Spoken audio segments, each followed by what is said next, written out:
Welcome to Plain English, the podcast that goes at the right speed for English language learners. Listen now and read the transcript online at plainenglish.com. Now, here's Jeff, your host for today's episode. A volcano eruption in Hawaii has residents headed for safety. Welcome to Plain English for Thursday, May 10th, 2018. I'm Jeff, and you are listening to the podcast that goes at the right speed for English learners.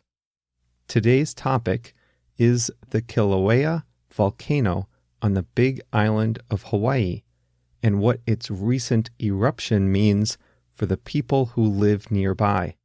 I'll give you a hint. It's scary. At the end of the program, we'll talk about using the word head as a verb.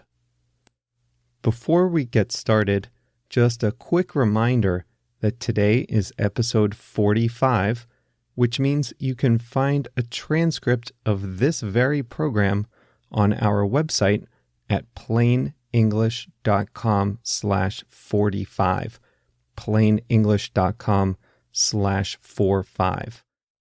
The transcripts are interactive, meaning that they show you instant translations of words and phrases from English to Spanish, Portuguese, French, and Chinese.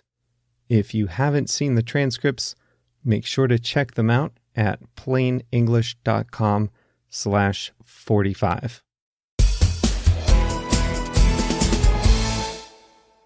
A volcano eruption in Hawaii has residents scrambling. The Kilauea volcano on the Big Island of Hawaii erupted last Thursday, spewing lava, steam, and dangerous gas throughout a residential area. And as if that's not enough, residents also have to contend with a series of earthquakes, including a big one that registered a magnitude of 6.9. It was the most powerful earthquake on the island since 1975. The twin events, the eruption plus the earthquake, have driven hundreds of people from their homes on the first day, and even more people were evacuated over the weekend. Many people said the police arrived at their doorstep and gave them only 5 minutes to pack up their stuff and head for safety. One person told CNN that he had to leave his house and then saw pictures of lava bubbling just feet from his dream home. There were some pretty incredible pictures showing the steam rising up through cracks in the earth, and molten lava, which is essentially liquid rock, flowing through the woods near people's houses. If you look at the aerial pictures, you can see what looks like a stream of bright orange lava surrounded by smoke. The lava is so hot that it actually starts small fires in the woods, further complicating the situation. The gas that comes out of the ground is sulfur dioxide, which is poisonous if you breathe too much of it.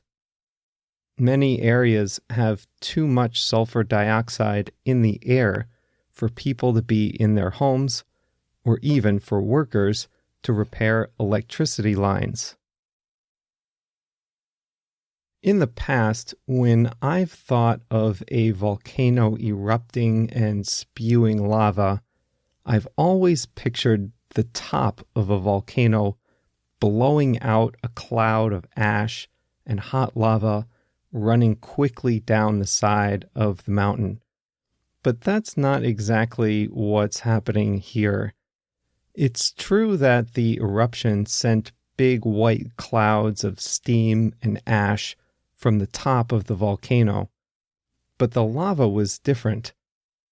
All along one side of the volcano is what they call a rift zone, where the mountain is actually ripping apart. That means that the surface of one of these rift zones is already weak, which is what allows the lava and gas to escape in these areas along the side of the mountain instead of at the top. Here's another difference from what I always imagined a volcanic eruption to be like. The lava doesn't actually flow fast like a river.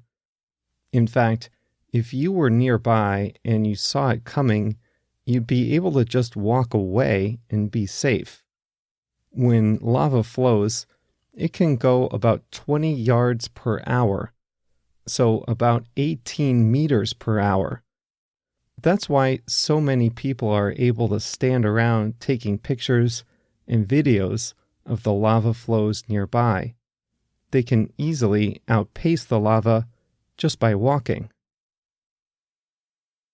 Houses, though, are a different story. They can't just walk away.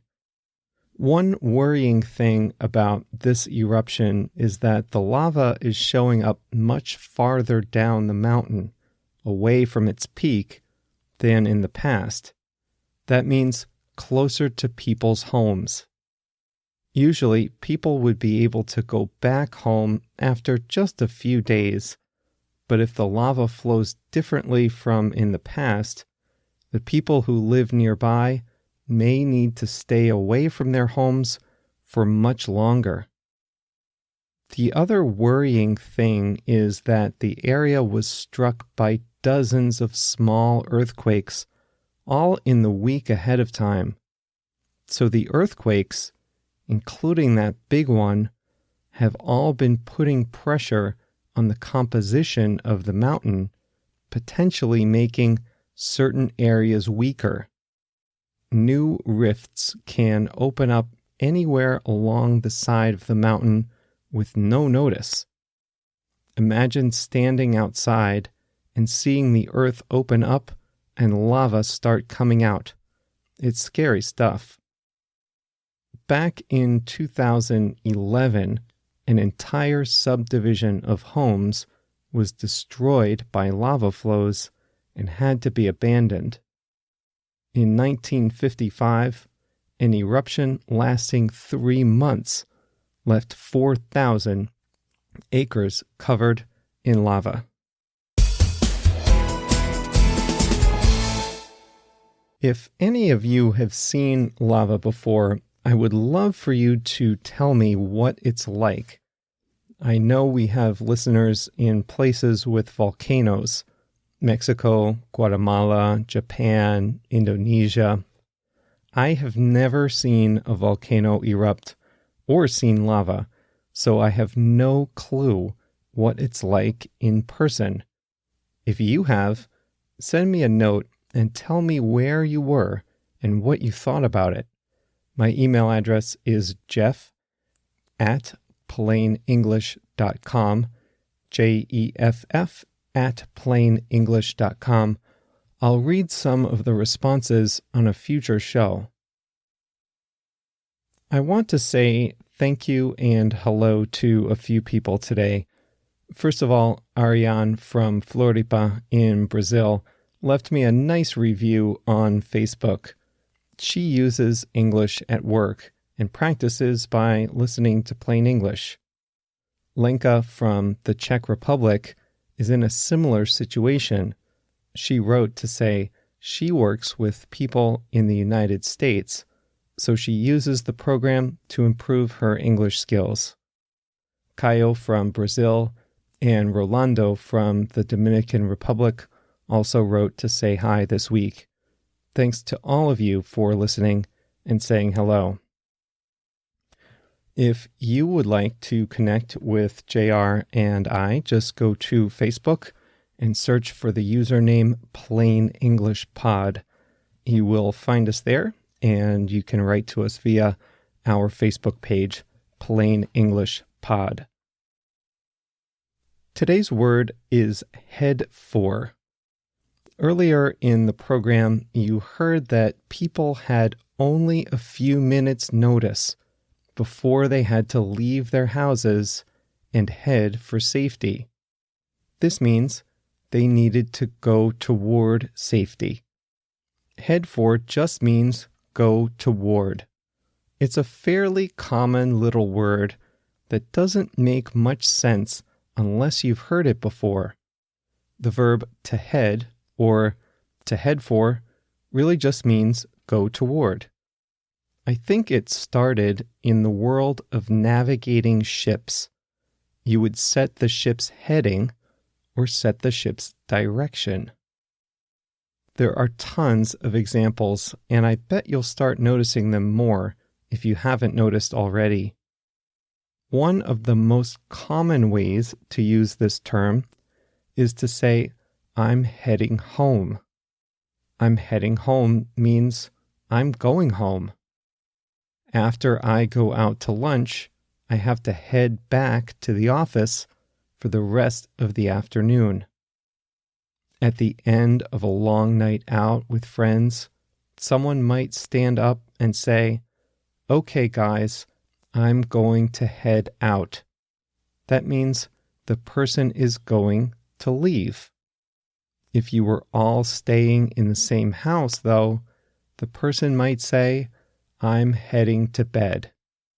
You guessed it, that means I'm going to bed.